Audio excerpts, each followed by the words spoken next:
Star 0.1 में आपका स्वागत है। आज मैं आपको बताने जा रहा हूँ भारतीय स्वतंत्रता अधिनियम, यानी जिसके जरिए भारत स्वतंत्र हुआ।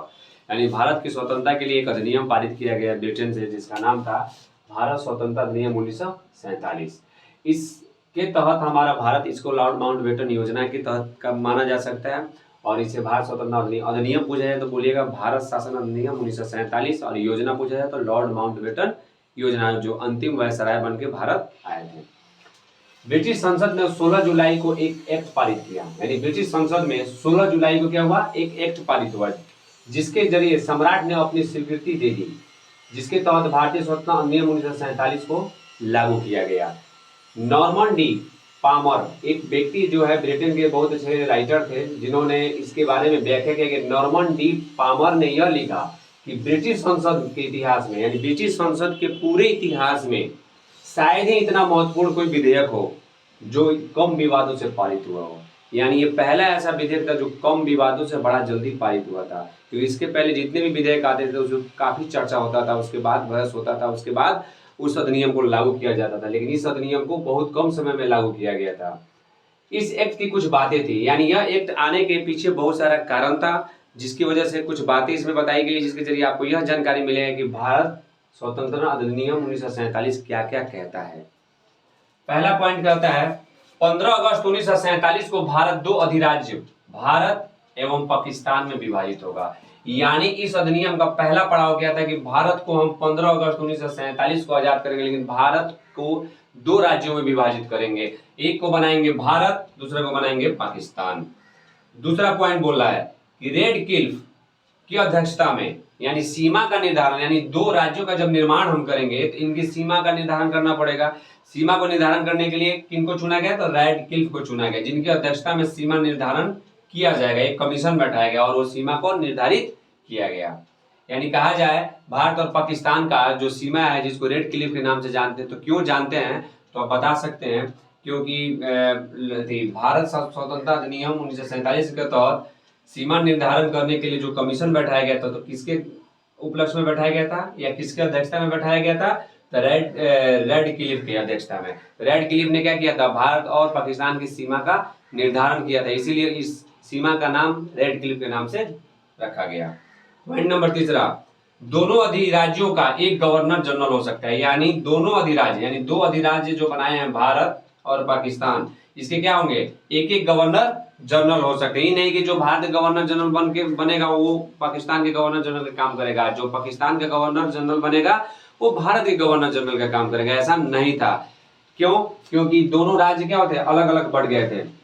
अगला पॉइंट, देशी रियासतों। अब आता है बात कि जो देशी रियासत जो टोटल थे, उनके विषय में यह कहा गया कि उन्हें अपने आप को स्वतंत्र करने का अधिकार, यानी हम तुम्हें स्वतंत्र कर चुके हैं, अब आपकी मर्जी, या आप स्वतंत्र रहिए या भारत में जाइए या पाकिस्तान में रहिए या किसी भी देश में नहीं मिल सकते। यानी आपकी इच्छा है, यानी देशी रियासत का यह इच्छा था कि वह स्वतंत्र रह सकता है, चाहे भारत में मिल सकता है चाहे पाकिस्तान में मिल सकता है। पांचवा पॉइंट, जब तक नवीन संविधान मतलब जब तक दोनों राज्य यानी भारत और पाकिस्तान अपना नया संविधान बना नहीं लेता है, तब तक उसको क्या करना है, 1935 के भारतीय अधिनियम के संचालन के जरिए अपने शासन को चलाना है। यानी 1935 का जो अधिनियम आया था, जो मील का पत्थर साबित हुआ था भारत के, उसी अधिनियम और उसी नियम पर देश का संचालन करना है, जब तक आप अपना संविधान नहीं बना लेते हैं। पॉइंट अगला, पाकिस्तान में सिंध, बलूचिस्तान और उत्तर पश्चिमी सीमा शामिल होंगे। यानी पाकिस्तान को क्या क्या दिया गया, सिंध, बलूचिस्तान और उत्तरी पश्चिमी सीमा दिया गया। और साथ ही सातवां पॉइंट बोल रहा है कि पंजाब और बंगाल, ये दो विवादित जो जगह थे, जो कहीं ना कहीं पाकिस्तान को लेके और भारत को लेके विवादित हो सकता था, तो पंजाब और बंगाल के प्रांतों को भारत एवं पाकिस्तान में बांट दिया जाएगा। यानी कहना ये चाहता है कि पंजाब के कुछ क्षेत्र, बंगाल के कुछ क्षेत्र जो पाकिस्तान में जाने लायक है उसे पाकिस्तान में मिला दिया जाएगा, जो भारत में रहने वाला है वो भारत में रख दिया जाएगा। यानी भारत स्वतंत्रता अधिनियम के जरिए आपने क्या जाना कि किस प्रकार हमारी स्वतंत्रता मिली और उसमें क्या क्या प्रावधान रखे गए। एक सवाल आता है कि अंग्रेजों को आखिर भारत छोड़ने की नौबत क्यों आई, क्यों उन्होंने भारत छोड़ा। तो भारत छोड़ने के लिए पहला पॉइंट आता है राष्ट्रीय चेतना का उदय। यानी राष्ट्रीय चेतना का उदय का मतलब होता है कि भारत से अंग्रेज को जाने का एक प्रबल कारण होता है कि भारतीय की जिज्ञासा अपने राष्ट्र के प्रति जग जाना। भारत की जितनी भी जनता थी वो अंग्रेजों की नीतियों से उब चुकी थी, उनके नियमों से वो काफी दुखी थे, इसलिए उनके अंदर राष्ट्रीय चेतना का उदय हुआ। राष्ट्रीय चेतना का उदय ने उनके अंदर एक राष्ट्र प्रेम को जगा दिया, जिसको देख ऐसा प्रतीत होने लगा अंग्रेजों की अब इसे गुलाम बनाकर रखना काफी मुश्किल हो सकता है। यह एक पहला कारण हुआ। दूसरा, इंग्लैंड की दुर्बल स्थिति। इंग्लैंड ने दो बड़ा बड़ा युद्ध लड़ा। एक प्रथम विश्व युद्ध जो 1914 से लेकर 1918 तक चला था। एक प्रथम विश्व युद्ध जो 1914 से लेकर 18 तक चला, और दूसरा द्वितीय युद्ध, द्वितीय विश्व युद्ध जो 1939 से 1945 तक चला।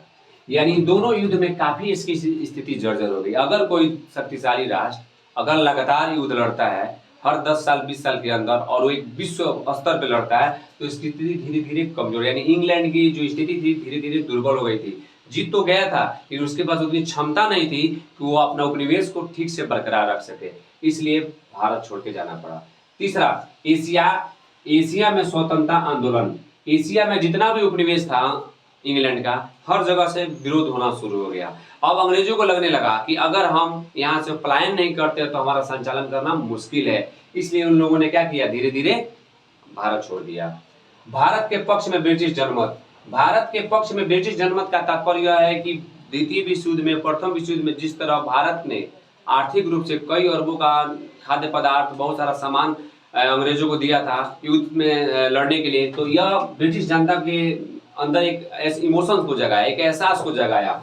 सारी बात एहसास की होती है, तो इस एहसास के जरिए इसने क्या किया, यहाँ की जनता ने यह सोचा कि हम लोग जितना साल उसके साथ रहे फिर भी उन लोगों ने हमारी मदद की युद्ध में, तो हमें वह जगह छोड़ देना चाहिए, उन्हें स्वतंत्र कर देना चाहिए। तो एक कहा जाए कि ये हमारे पक्ष की बात थी। और ब्रिटिश प्रधानमंत्री इटली का योगदान। इटली यानी लेबर पार्टी से जब इटली वहाँ का प्रधानमंत्री बने, इन्होंने हमारी समस्याओं को समझा, हमारे अंदर की जो भी कठिनाइयाँ था उसको समझ कर उसका हल निकाला। ये पहले कैबिनेट मिशन भेजा जो असफल रहा, लेकिन तुरंत उन्होंने कुछ दिनों बाद उन्होंने क्या बनाया, भारत शासन अधिनियम 1947 के जरिए लॉर्ड माउंटबेटन को भारत भेजकर भारत को स्वतंत्र कराने की योजना बनाई। अतः इस तरह से हम देख सकते हैं कि भारत को छोड़ने में अंग्रेजों का काफी योगदान रहा है। क्यों योगदान रहा है, ये सारे कारण हैं। और भारत स्वतंत्रता अधिनियम के जरिए आप जानेंगे कि हमारा देश क्यों स्वतंत्र है।